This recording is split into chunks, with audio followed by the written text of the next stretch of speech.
नमस्कार, राम राम। इन दिनों social media पर और यहाँ वहाँ जो हमारे समाज के बौद्धिक पत्रकार, कवि, लेखक हैं, वो क्या बातें कर रहे हैं, इस पर ध्यान देना आवश्यक है। अभी हाल ही में सोशल मीडिया यानी फेसबुक के प्लेटफॉर्म पर एक पॉडकास्ट मैंने वायरल होते हुए देखा, जो कि हिंदी के अध्यापक अपूर्वानंद झा, बड़े चर्चित व्यक्ति हैं, मार्क्सवादी चिंतक अपने आप को कहते हैं, स्तंभकार हैं, टिप्पणियां लिखते हैं, लेख लिखते हैं और दिल्ली विश्वविद्यालय में हिंदी पढ़ाते हैं। तो उनका इंटरव्यू चल रहा था और जो साक्षात्कार करने वाले सज्जन थे, उनका नाम मुकेश कुमार है। वे एक पत्रकार रहे हैं, टीवी मीडिया से जुड़े हुए। तो उन्होंने उनसे पूछा, कुछ प्रश्न पूछे उसके बाद हिंदू समाज के ऊपर, जिसके बाद अपूर्वानंद झा ने कहा कि हर घर में हिंदू जो है, आज का 2014 के बाद का जो हिंदू है, वो एक हत्यारा है। हत्यारा नहीं तो संभावित हत्यारा है, संभावित हत्यारा नहीं है तो संभावित बलात्कारी है।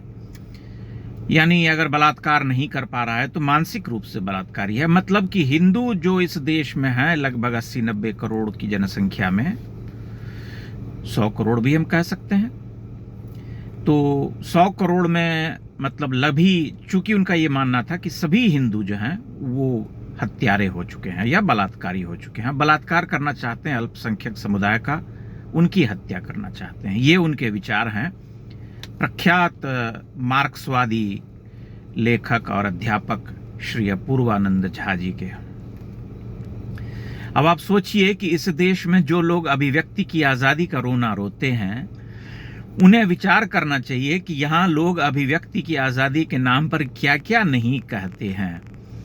हालांकि इस बात को हम चुटकुला मान करके या हंसी मान करके उड़ा सकते हैं, लेकिन ऐसा हम नहीं करेंगे, क्योंकि वे एक अध्यापक हैं, दिल्ली विश्वविद्यालय जैसे नामी विश्वविद्यालय में पढ़ाते हैं। उनके संपर्क में सैकड़ों हजारों छात्र उनके संपर्क में आते होंगे। सोचने वाली बात यह है कि जो आदमी इंटरव्यू में इतनी विषाक्त बातें और इतनी झूठी बातें कह सकता है, इतना बड़ा भयंकर आरोप लगा सकता है एक ऐसे समुदाय के ऊपर जिसे विश्व सभ्यता में सबसे अधिक सहिष्णु समुदाय के रूप में जाना जाता है, तब वह व्यक्ति जब कक्षा में पढ़ाता होगा तब कितना अपने चारों ओर अपनी विचारधारा का विष फैलाता होगा, इसकी केवल कल्पना की जा सकती है। वह कितनों का मन दूषित कर चुका होगा, इसके बारे में आप कल्पना कर सकते हैं।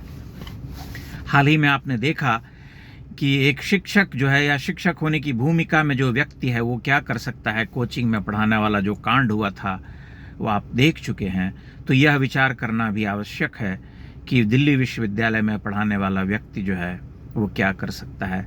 सच्चाई यह है कि आए दिन हम ऐसी घटनाएं पढ़ते हैं, देखते हैं, सुनते हैं, जिसमें हिंदू समाज जो है वो निशाने पर रहता है, उसकी लड़कियां निशाने पर हैं, उसकी बेटियों के साथ बलात्कार हो रहे हैं, उसकी बेटियां ठगी जा रही हैं, बेवकूफ़ बना करके झांसे में उन्हें ला करके उन्हें जबरन धर्मांतरित किया जा रहा है। और ये एक बहुत बड़ा ख़तरा है जो कि पूरे भारतीय समाज पर मंडरा रहा है। लेकिन उनका ये कहना है कि बलात्कारी और हत्यारा जो है हिंदू है। अगर आप ध्यान से देखें तो ये जो पूरी जो विचारधारा है इनकी, वामपंथियों की, उस विचारधारा ने हिंदुओं को, एक बहुत बड़े हिंदुओं के समाज के मन में ये बात बिठा दी कि तुम चुपचाप गांधीवाद को फॉलो करो। गांधीवाद से यहाँ पर इसकी बड़ी अच्छी सहमति है, गठजोड़ है कि तुमको अगर कोई एक थप्पड़ मारे तो तुम दूसरा गाल जो है, एक गाल में एक थप्पड़ मारे तो दूसरा गाल आगे बढ़ा दो, भाई साहब इधर भी लगा दीजिए एक।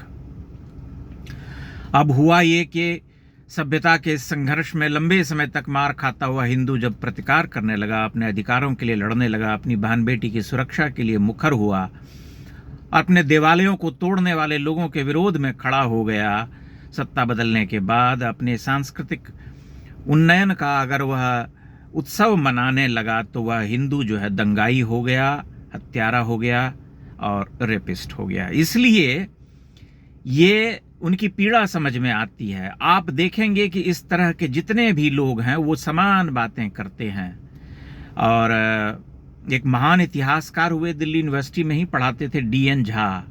उन्होंने भी अपने इतिहास की पुस्तकों में बड़ी अच्छी अच्छी बातें लिखी हैं, जिसमें कि एक बात यह भी है कि जो प्राचीन भारत में पंडित जी लोग थे वो गाय काट करके खाते थे, गोहंता थे। बिहार में RJD के एक प्रवक्ता हैं मनोज झा जी, उनको भी आप जानते होंगे। जो झा जी हो गए वो मार्क्सवादी, बड़े खतरनाक हो जाते हैं। मैं भी एक झा ही हूँ, लेकिन मैं मार्क्सवादी नहीं हुआ। आप समझ सकते हैं कि क्या पीड़ा है। लेकिन ये बहुत गंभीर बात है कि कोई एक व्यक्ति जो अध्यापक है, दिल्ली विश्वविद्यालय में पढ़ाता है, वह संपूर्ण हिंदू कम्युनिटी को हत्यारा, बलात्कारी या मानसिक बलात्कारी कहता है कि यह मन से बलात्कार करना चाहता है अल्पसंख्यक समुदाय का।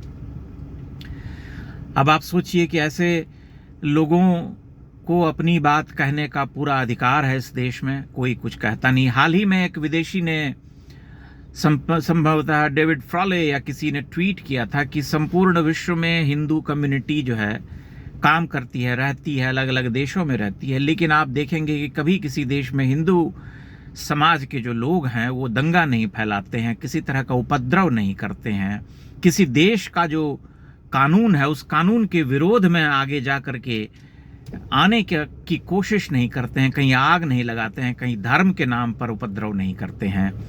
लेकिन तब भी हिंदू कम्युनिटी के बारे में संपूर्ण विश्व समुदाय चुप रहता है, उसकी हिमायत नहीं करता है।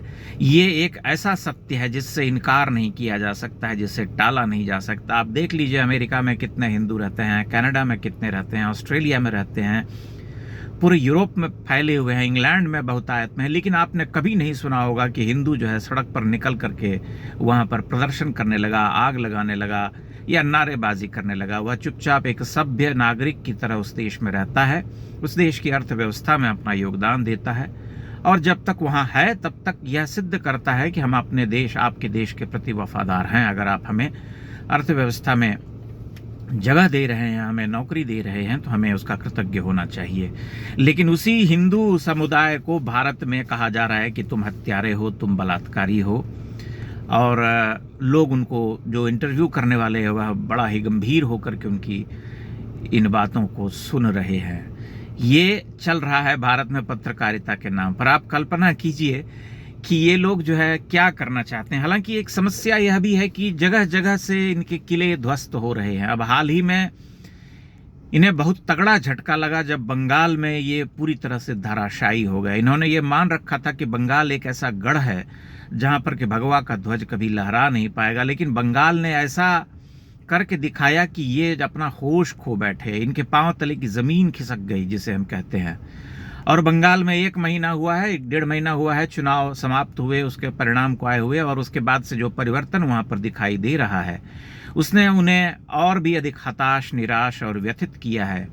इसलिए ये ऊल जलूल बातें कह करके, अपनी ऊटपटांग टिप्पणियां करके, उल्टे सीधे लेख लिख करके अपनी भड़ास निकालते रहते हैं।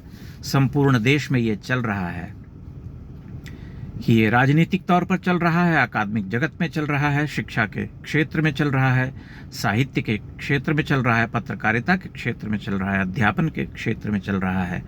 कला जगत जो है इससे आच्छादित है पूरी तरह से। सिनेमा जिसे हम कहते हैं, विशेष करके OTT प्लेटफॉर्म जो है उस पर आप देख सकते हैं कि किस तरह से हिंदू विरोधी सामग्रियां निरंतर परोसी जा रही हैं।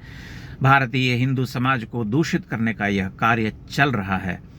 इसलिए इससे सचेत और सावधान रहने की आवश्यकता है, और ऐसे लोगों को देखते रहने की आवश्यकता। इन्हें इग्नोर नहीं किया जा सकता। आप उन्हें देखिए, आप समझिए कि वो किस तरह का एजेंडा चला रहे हैं।